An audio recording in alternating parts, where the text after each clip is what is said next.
Ah, je sais ce que tu te dis, tu regardes les héros d'animé avec admiration, mais tu te sens loin de leur exploit. Tu sens que c'est inatteignable et que si je te disais que tu peux adopter les mêmes valeurs qu'eux pour devenir un homme accompli, tu me croirais pas. Mais sache que c'est vrai. Et je vais te montrer comment les obtenir. Je vais te décrire aussi les 5 valeurs qui, pour moi, tu devrais adopter et que j'adopte dans ma propre vie. Par rapport aux mentalités et aux valeurs dans les mangas, il y a 2 groupes de personnes.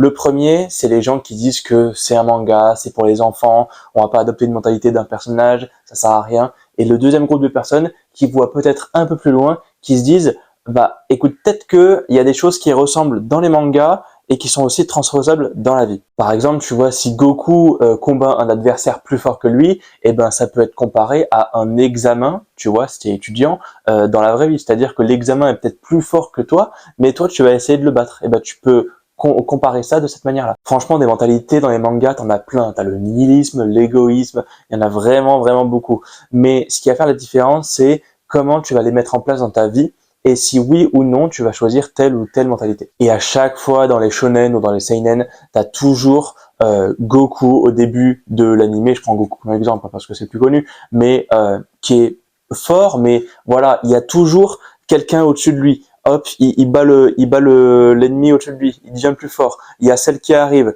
il bat celle. Il y a Boo qui arrive, il bat Boo, etc., etc., etc. Et ça, c'est transposé dans tous les mangas et tu devrais adopter cette même mentalité dans la vie, de toujours vouloir plus, de progresser plus. Peut-être qu'aujourd'hui, t'as pas le physique qui te convient. Voilà, peut-être qu'aujourd'hui, t'as pas le travail qui te convient non plus. Cherche toujours à faire plus en mettant les efforts et les actions nécessaires en place, évidemment, mais il faut toujours avoir cette mentalité de progression. Sinon, si un homme ne progresse plus, il meurt. Donc voilà, selon moi, les 5 valeurs clés à adopter dans ton quotidien. La première valeur, c'est l'égoïsme. Eh ouais, tu l'as pas vu venir celle-là. J'ai pris Izagi comme porte-parole, on va dire, de cette mentalité-là, puisqu'on l'a vu avec Blue Lock. Pour faire simple, Blue Lock, c'est un manga de foot où normalement le foot c'est un jeu d'équipe et tout ça, c'est un sport d'équipe. Là, non, il y a un gars qui les a recrutés et qui lui a dit, qui leur ont dit, ok, écoute, toi, ce que tu vas faire, c'est que vu que tu es un buteur, tu vas marquer le plus de buts possible. Ok, super, mais je joue avec les autres. Non, tu dois marquer le plus de buts possible, sinon tu rentres chez toi et t'as plus le droit de jouer au foot dans un grand club de ta vie. Ah, et on est combien? 250. Bon, du coup, tu dois te battre avec 250 pélos à côté pour que tu gagnes un peu ta vie, que tu progresses et que tu sois égoïste. Pourquoi tu dois t'adapter dans ta vie? Ça, c'est très simple. C'est parce que généralement, les gens, tu vois, j'ai remarqué, et peut-être que tu l'as remarqué aussi, tu me le diras en commentaire, généralement, il y a 2 types de personnes. Il y a des gens qui sont soit des voyous, soit des connards, et dans ce sens-là, ils en ont rien à foutre des autres, et ils s'occupent que de leur petite personne. Et le deuxième type de personne, c'est totalement l'inverse, c'est-à-dire que c'est le nice guy, le mec sympa qui veut satisfaire tout le monde, quitte à empiéter sur sa santé mentale ou physique peut-être, tu vois. Moi j'étais comme ça avant, donc j'étais très très altruiste, tu vois, à toujours vouloir aider, et au final je me faisais toujours entuber. Peut-être que ça t'est arrivé aussi. Donc moi je te conseille d'adopter l'égoïsme. Et depuis que j'ai vu cet animé là, Blue Lock, ça n'a fait que renforcer l'égoïsme que j'avais déjà. Alors, tu vas me dire oui, il y a des bons et des mauvais côtés, sauf que il faut savoir bien le gérer.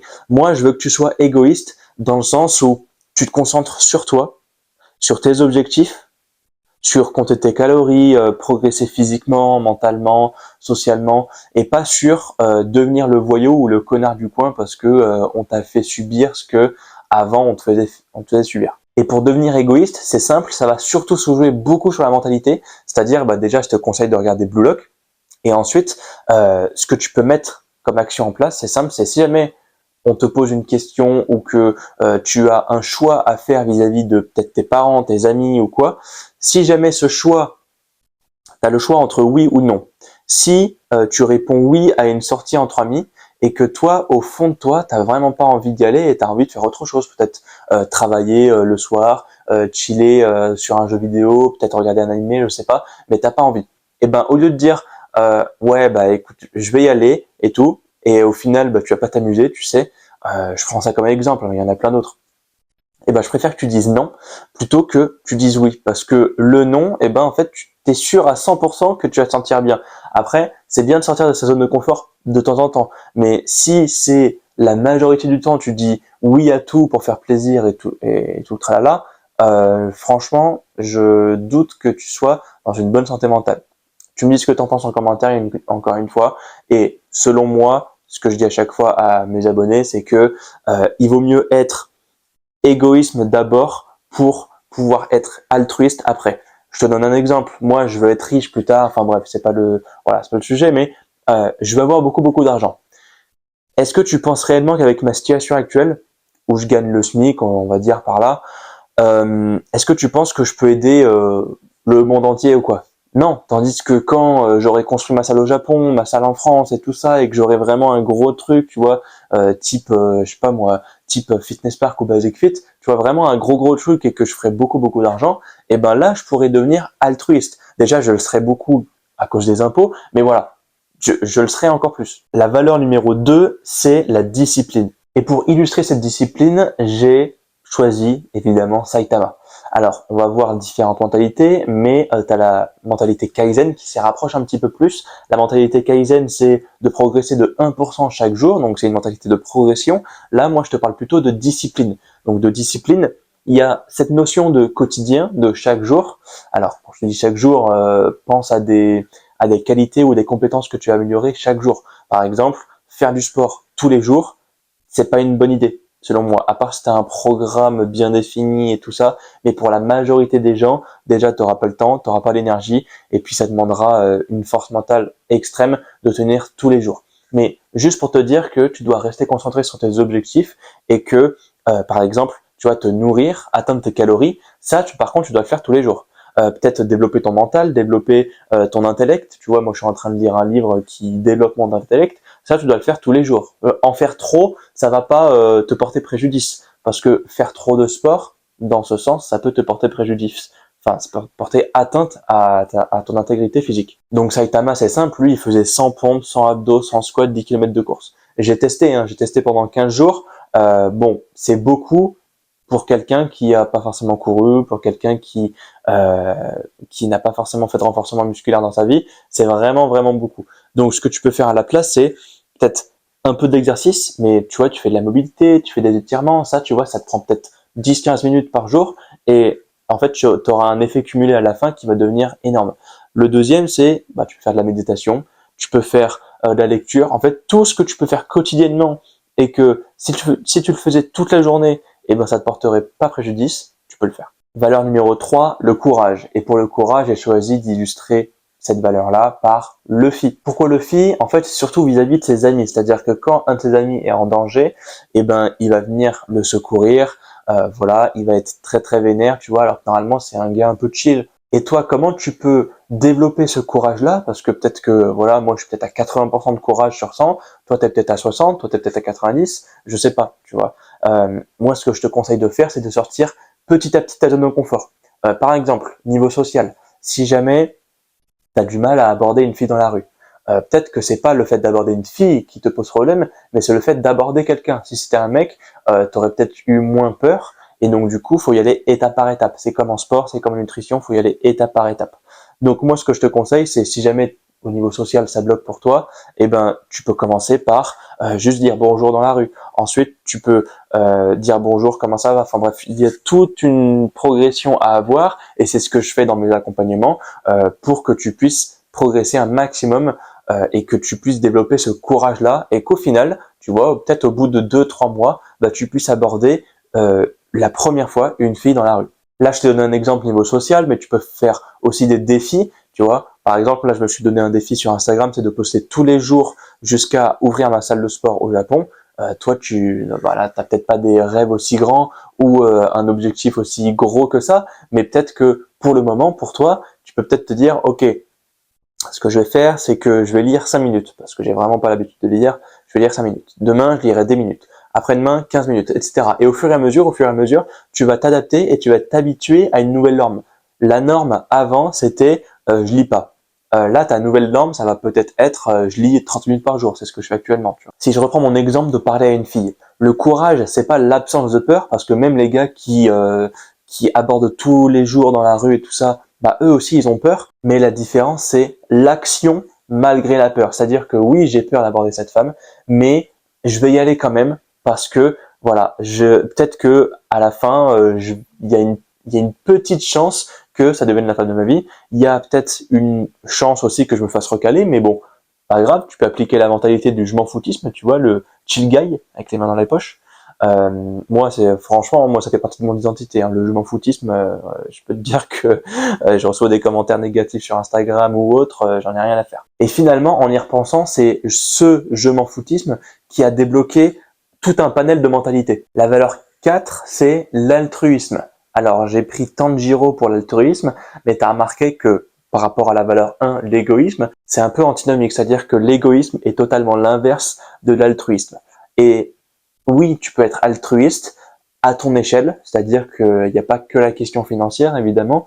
Peut-être que tu vois, tu as peut-être 1 euro sur toi et que tu peux le donner à un SDF dans la rue. Voilà, ça c'est une action que tu peux faire à ton niveau. Et pourquoi Tanjiro? Parce que Tanjiro, malgré que toute sa famille soit décimée, malgré qu'il a vécu des épreuves horribles, eh ben, il trouve toujours le moyen de sourire et d'aider les autres, qu'importe leur origine, leur sexe ou quoi, il aide tout le monde.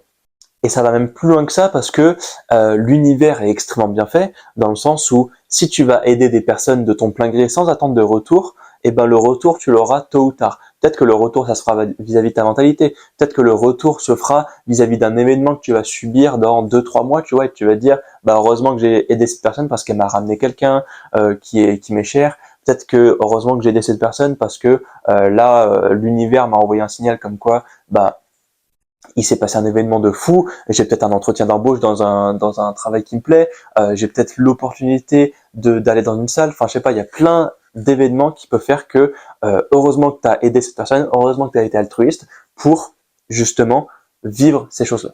Et être altruiste, c'est pas que financier, hein, tu peux juste donner des conseils, tu peux aider manuellement, tu vois, rendre un service à un ami, ça c'est être altruiste aussi.